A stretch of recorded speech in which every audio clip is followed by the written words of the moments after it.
बहुत समय पहले की बात है।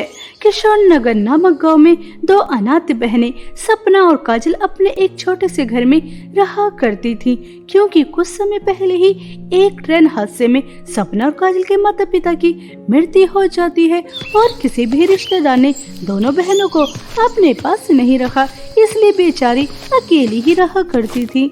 जब तक सपना और काजल के माता पिता जिंदा थे तब तक तो दोनों बहनें स्कूल भी जाया करती थी और हंसी खुशी रहा भी करती थी, लेकिन उनकी मृत्यु के बाद दोनों बहनों की पढ़ाई छूट गई, क्योंकि अब घर में कोई कमाने वाला नहीं था। जो भी घर में जमा पूंजी थी वह भी एक दिन खत्म हो जाती है। अब घर में ज्यादा राशन भी नहीं बचा था। ऐसे ही एक दिन काजल अपनी बहन से कहती है, दीदी मैं स्कूल जाना चाहती हूँ, पूरा 1 महीना हो गया मैं स्कूल नहीं गई, इस तरह से तो मेरा नाम कट जाएगा। मेरी साथ की लड़कियाँ मुझे चिढ़ाती हैं, कहती हैं तू अनपढ़ गंवार रह जाएगी, और अनपढ़ गंवार की कोई जिंदगी नहीं होती। वह मुझे रोज ताना देती हैं। दीदी घर के हालातों को देखकर तो ऐसा ही लगता है जैसे मैं कभी स्कूल नहीं जा पाऊंगी। हाँ मेरी प्यारी बहन, कह तो तुम बिल्कुल ठीक रही हो।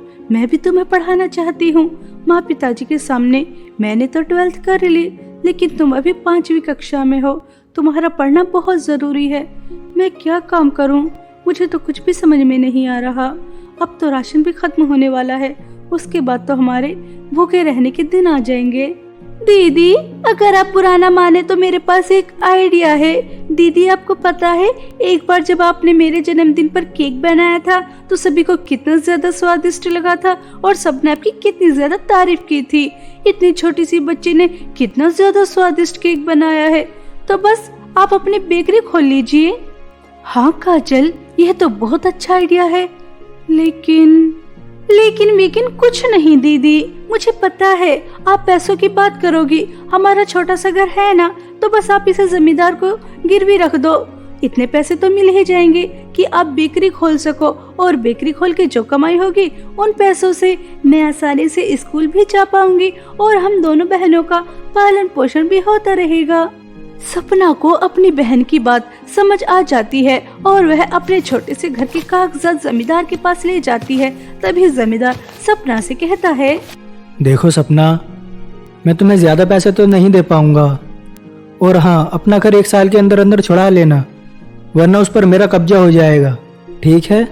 सपना पहले तो बहुत सोचती है कि अगर वह 1 साल के अंदर अंदर अपने घर को नहीं छुड़ा पाई तो वह बेघर हो जाएगी, लेकिन इस वक्त उसे घर से ज्यादा खाने की जरूरत थी, इसलिए वह जमींदार की शर्त मान लेती है और अपना घर गिरवी रखकर उसे जो भी पैसे मिलते हैं उससे अपनी एक छोटी सी बेकरी खोलती है और अपने हाथ से स्वादिष्ट केक बनाकर रखती है और अपने घर में थोड़ा राशन भी भर लेती है और काजल की स्कूल की फीस भी जमा कर देती है। अब काजल स्कूल जाने लगती है और सपना अपनी बेकरी पर बैठकर केक बेचने लगती है, लेकिन सपना की बेकरी बहुत ज्यादा छोटी थी, इसलिए उसकी शॉप पर कोई भी नहीं आ रहा था। सपना के ही सामने एक बहुत बड़ी बेकरी थी जिसके पास अलग अलग वैरायटी के केक भी थे। तभी उसकी मालकिन सुमन आती है और वह सपना के ऊपर हंसते हुए कहती है, अरे बेवकूफ लड़की, तेरे अंदर थोड़ी भी अक्ल है या नहीं? तुझे यही जगह मिली थी पूरे गांव में अपनी बेकरी खोलने की। तूने कैसे सोच लिया कि मेरी इतनी बड़ी बेकरी के सामने तेरी ये छोटी सी मामूली सी बेकार सी बेकरी चल जाएगी? तूने अपने पैसे भी वेस्ट किए हैं और अब यहाँ बैठकर अपना टाइम भी वेस्ट ही कर रही है, क्योंकि यहाँ पर तेरे पास कोई नहीं आने वाला। ग्राहक तो बस मेरे ही पास आएंगे, क्योंकि कोई पागल ही होगा जो मेरी बेकरी छोड़कर तेरी इस छोटी सी मामूली सी बेकरी पर आएगा। देखिए, मैं जानती हूँ कि मेरी बेकरी छोटी है, लेकिन छोटे बड़े से कुछ नहीं होता। क्या पता लोगों को मेरे केक पसंद आ जाए और वह मेरे केक लेकर जाने लगे, और आप अपने काम से काम रखिए। मेरे पैसे वेस्ट हो या फिर मेरा टाइम वेस्ट है, इससे तुम्हें कोई मतलब नहीं होना चाहिए। जाइए, आपके ग्राहक आ रहे हैं। सुमन हंसते वहाँ से चली जाती है। सपना सुमन को जवाब तो दे देती है, लेकिन वह अंदर ही अंदर बहुत परेशान होती है। ऐसे ही समय बीत रहा था और सपना की बेकरी सुमन के सामने नहीं चल पाती और वह परेशान होकर काजल से कहती है, काजल, लगता है हमने बहुत बड़ी गलती कर दी। मेरी बेकरी पे तो कोई केक खरीदना आता ही नहीं है। और जब सुमन की इतनी बड़ी बेकरी हो तो मेरी बेकरी पर कोई क्यों आएगा? रोज केक बना बना कर जो भी सामान था वे भी खत्म हो रहा है। दीदी कोई बात नहीं, आप हार मत मानिए। आपको पता है टीचर बता रही थी कि मेहनत करने वालों की कभी हार नहीं होती। देखना हमारे अच्छे दिन जरूर आएंगे, आप चिंता ना करो। और हाँ दीदी, आप जानती हैं कल मेरी दोस्त रिंकी का जन्मदिन है। मेरे पास इतने पैसे तो नहीं है कि मैं उसके लिए कोई गिफ्ट लेकर जाऊं, लेकिन आप अपने हाथ का एक स्वादिष्ट केक बनाकर दे देना। मैं अपनी तरफ से उसे केक ही गिफ्ट कर दूंगी। इस तरह दोनों बहनें केक खाकर सो जाती हैं। सुबह होने के बाद सपना अपने हाथ से बहुत स्वादिष्ट केक बनाती है और काजल अपनी दोस्त के लिए वह केक ले जाती है और अपनी दोस्त को जन्मदिन विश करते हुए कहती है, happy birthday to you, happy birthday to you, happy birthday dear Rinki. Rinki, मेरे पास तुम्हें देने के लिए और तो कुछ था नहीं, इसलिए मैं तुम्हारे जन्मदिन के लिए यह केक लेकर आई हूँ। इसलिए यह केक इस जन्मदिन पर तुम मेरी तरफ से काटो। काजल, तुम मेरी बहुत अच्छी दोस्त हो। अगर तुम मेरे लिए कुछ भी नहीं लेकर आती तो मुझे बुरा नहीं लगता, क्योंकि दोस्ती चीजों से बढ़कर नहीं होती। इस तरह से रिंकी अपनी सभी दोस्तों को अपने पास बुलाती है और अपने जन्मदिन का केक काटती है और अपने सभी दोस्तों को केक खिलाती है। केक बहुत ही ज्यादा स्वादिष्ट था और सब काजल की तारीफ करते करते नहीं थकती। अरे यार काजल, यह कितना ज्यादा स्वादिष्ट है। सच में ऐसा केक मैंने आज से पहले कभी नहीं खाया। किस शॉप से लेकर आई है? तो जरा मुझे भी तो एड्रेस बता। मैं आज ही यह केक खरीदूंगी और अपने मम्मी पापा को भी खिलाऊंगी। हाँ काजल, सच में यह केक बहुत ज्यादा स्वादिष्ट है। प्लीज हमें इस शॉप का एड्रेस बताओ, हम सभी इसी से अपने केक खरीदा करेंगे। काजल सभी को अपनी बहन की शॉप का एड्रेस दे देती है और अब सपना की शॉप पर एक दिन तो 2 ग्राहक आते हैं, दूसरे दिन 4 ग्राहक आते हैं और इसी तरह जैसे जैसे समय बीत रहा था वैसे वैसे सपना के पास ग्राहक सुमन की बेकरी से ज्यादा आने लगते हैं। और अब दोनों बहनें रात दिन मेहनत कर कर ज्यादा से ज्यादा केक बनाती, क्योंकि उनकी बेकरी बहुत ज्यादा चल रही थी। यह देखकर सुमन जल भुनकर राख हो जाती है और एक दिन वह सोचती है, इस सपना की बच्चे की वजह से मेरे सारे ग्राहक इसी के पास जा रहे हैं। पता नहीं अपने केक के अंदर कौन सा नशा डालती है कि सब के सब इस मनहूस के केक के दीवाने हो रहे हैं। जब तक इसकी बिक्री नहीं थी तो मेरी बिक्री पर लाइन लगी रहती थी और अब तो बस 2-3 ग्राहक आते हैं। नहीं, मैं इस मामूली सी लड़की को अपने से आगे बढ़ते हुए नहीं देख सकती। इसे तो सबक सिखाना ही पड़ेगा, वरना एक दिन तो मैं बर्बाद हो जाऊंगी और मैं एक मामूली गरीब और अनाथ लड़के से हार मान जाओ। ऐसा तो हो ही नहीं सकता। ऐसा सोचकर सुमन एक प्लान बनाती है और वहीं दूसरी तरफ दोनों बहनें बहुत ज्यादा खुश थीं। उनकी खुशी का कोई ठिकाना नहीं था, लेकिन बेचारियों को कहाँ पता था कि गरीब की जिंदगी में खुशियाँ ज्यादा दिन तक टिक नहीं पाती। उनकी खुशियों के ऊपर ग्रहण लगाने कोई ना कोई आ ही जाता है। इसी बीच सपना को एक बहुत बड़ा ऑर्डर मिलता है और वह काजल से कहती है, काजल मेरी प्यारी बहन, तुम्हें पता है मुझे एक बहुत बड़ा केक का ऑर्डर मिला है, पूरे 50 केक का, कल शाम तक देना है। काजल, एक बार को तो मैं हार ही मान गई थी। मुझे लगा था कि मेरी बेकरी कभी नहीं चलेगी, लेकिन तुमने सही कहा था, मेहनत करने वालों की कभी हार होती ही नहीं है। अगर ये ऑर्डर सही सलामत चला गया तो हमें बहुत सारे पैसे मिलेंगे और हम अपने घर के कागजात भी छुड़ा लेंगे। लेकिन काजल, तुम्हें मेरी मदद करवानी होगी। दोनों बहन बहुत ज्यादा खुश थीं और वह केक बनाने लगती हैं। दोनों बहनें बहुत मेहनत से पूरी रात जाकर पूरे दिन में वह 50 केक बनाकर तैयार कर देती हैं। और जैसे ही दोनों बहन किसी काम से बेकरी से बाहर निकलती हैं तो सुमन एक पाउडर लेकर जाती है और सभी केक के अंदर मिला देती है और बहुत ज्यादा खुश होती है। मुझसे पंगा लेने चली थी, मुझे हराने चली थी, मेरे होते हुए तेरी बेकरी चल जाए, ऐसा तो हो ही नहीं सकता। अब जब सबके पेट में दर्द होगा यह केक खाकर तो तुझे पता चलेगा मुझसे पंगा लेने की क्या सजा होती है। ऐसा सोचकर सुमन बहुत खुश हो रही थी और दोनों बहनें समय रहते 50 केक का ऑर्डर पहुंचा देती हैं। और कुछ समय बाद वह देखती हैं कि बहुत सारे लोग सपना हाय हाय सपना हाय हाय के नारे लगाते हुए आ रहे थे और उसकी बेकरी पर आकर पहले तो पत्थर मारते हैं और उसके बाद उसकी पूरी बेकरी जला देते हैं और फिर उसके घर जाकर उसके घर को भी जला देते हैं और कहते हैं हम तुम्हें जिंदा नहीं छोड़ेंगे, तेरे केक खाकर हमारे लोग बीमार हैं। दोनों बहनें किसी तरह अपनी जान बचाकर वहां से भाग जाती हैं और एक जंगल में जाकर बहुत रोती हैं।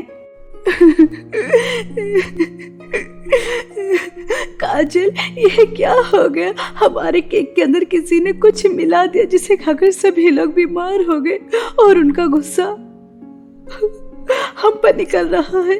पहले उन्होंने हमारी बेकरी जला दी, फिर हमारा घर जला दिया। हमारे पास न घर रहा और न ही कारोबार और न ही अब हम गांव के अंदर जा सकते हैं। हमारी तो किसी के साथ कोई दुश्मनी भी नहीं थी, फिर हमारे साथ ये किसने किया? हमने तो केक बहुत ही ज्यादा मेहनत और लगन से बनाए थे और तुमने तो खाकर भी देखा था, तुम्हें तो कुछ नहीं हुआ। हम कितने ज्यादा खुश थे। पता नहीं हमारी खुशियों को किसकी नजर लग गई।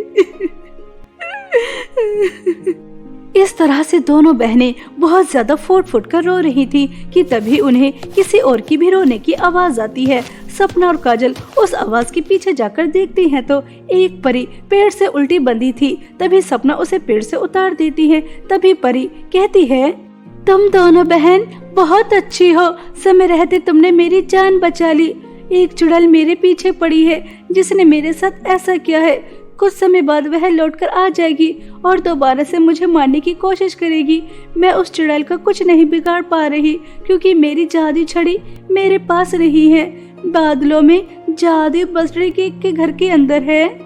बादलों में जादुई बर्थडे केक के घर के अंदर? हमें कुछ समझ में नहीं आ रहा, आप क्या कह रही हैं? जरा ठीक तरह से समझाइए।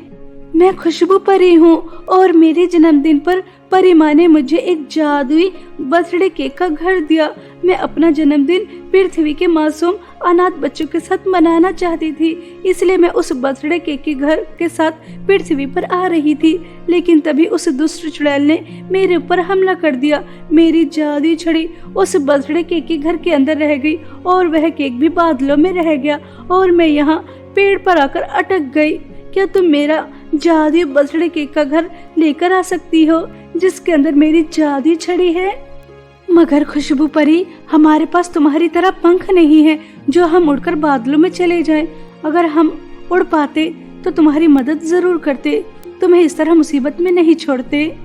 सपना के इतना कहते ही खुशबू परी एक चुटकी बजाती है तो वहाँ पर सीढ़ियाँ प्रकट हो जाती हैं जिसकी मदद से सपना और काजल बादलों में पहुँच जाती हैं। लेकिन वहाँ जाकर देखती हैं तो एक नहीं दो नहीं पूरे तीन जादुई बर्थडे केक के घर थे जिसे देखकर दोनों बहन चौंक जाती हैं। तभी पहले जादुई बर्थडे केक के घर से आवाज आती है, आओ आओ, तुम्हारा बादलों की जादुई दुनिया में बहुत बहुत स्वागत है। मेरे जादुई बर्थडे केक के घर के अंदर बहुत सारा सोना है जिसकी मदद से तुम्हें कभी धन दौलत की कोई कमी नहीं होगी। आओ आओ, तुम मेरे जादुई बर्थडे केक के घर के अंदर आओ। इस घर के अंदर तुम्हें बहुत सारे हीरे मिलेंगे जिसकी मदद से तुम्हें धन दौलत की कभी कोई कमी नहीं होगी। सपना और काजल, मैं खुशबू परी का जादुई बर्थडे केक का घर हूँ जिसके अंदर उनकी जादुई छड़ी है। मुझे ले जाकर तुम खुशबू परी को दे दो, मेरी उनको बहुत ज्यादा जरूरत है। लेकिन इसके बदले तुम्हें कुछ भी नहीं मिलेगा और अगर तुम पहला और दूसरा जादुई बर्थडे केक का घर चुनती हो तो तुम्हें बहुत सारी धन दौलत मिलेगी। फैसला तुम्हारा है कि तुम क्या चुनती हो। दोनों बहन बहुत अच्छी थी, वह लालच नहीं करती थी। वह तीसरा जादुई बर्थडे केक का घर चुनती हैं और देखते ही देखते पहला और दूसरा जादुई केक का घर अदृश्य हो जाता है। दोनों बहनें वह जादुई बर्थडे केक का घर खुशबू परी के पास लेकर आ जाती हैं। तभी खुशबू परी कहती हैं, तुम दोनों बहुत अच्छी हो, तुमने लालच नहीं किया, वरना उस चुड़ैल ने अपने मायावी 2 केक के घर रख दिए। अगर तुम दोनों धन दौलत का लालच करके पहला या दूसरा जादुई बर्थडे केक का घर चुन लेती तो मेरा केक और मेरी छड़ी मुझे कभी नहीं मिलती। तुम्हारा बहुत बहुत धन्यवाद। इसलिए यह जादुई बर्थडे केक का घर आज से तुम्हारा है। मैं परीलोक अपनी जादुई छड़ी की मदद से भी चली जाऊंगी। मुझे तुम्हारे बारे में सब पता चल गया है। तुम्हारे केक के अंदर गड़बड़ी सुमन ने की थी, वह तुम्हारी तरक्की से जल रही थी। तुम इस जादुई बर्थडे केक के घर की मदद से गांव वालों को सच्चाई दिखा सकती हो और इस घर में रहने के साथ साथ इसके केक ले लेकर अपनी एक बेकरी भी चला सकती हो।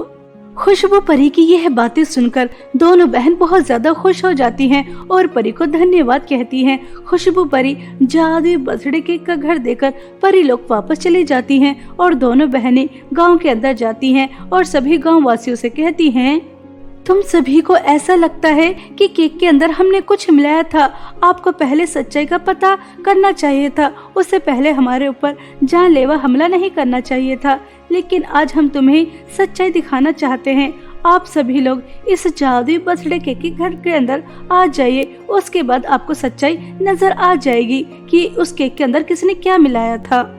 सपना के ऐसे कहने पर गांव के सभी लोग जादुई बर्थडे केक के घर के अंदर जाते हैं और वहां जाकर देखते हैं तो सुमन उन सभी केक के अंदर कुछ मिला रही थी और उसी समय उन्हें पता चल जाता है कि सुमन की वजह से सब लोग बीमार हुए थे। तभी वह पुलिस को फोन करते हैं। पुलिस सुमन को गिरफ्तार करके ले जाती है। इस तरह सुमन को उसके केक की सजा मिल जाती है और सभी गांव वाले सपना से और काजल से माफी मांगते हैं और अब सपना दोबारा से अपनी एक बेकरी चलाती है और दोनों बहनें उस जादुई बर्थडे केक के घर के अंदर रहती हैं और एक हंसी खुशी जीवन बिताती हैं।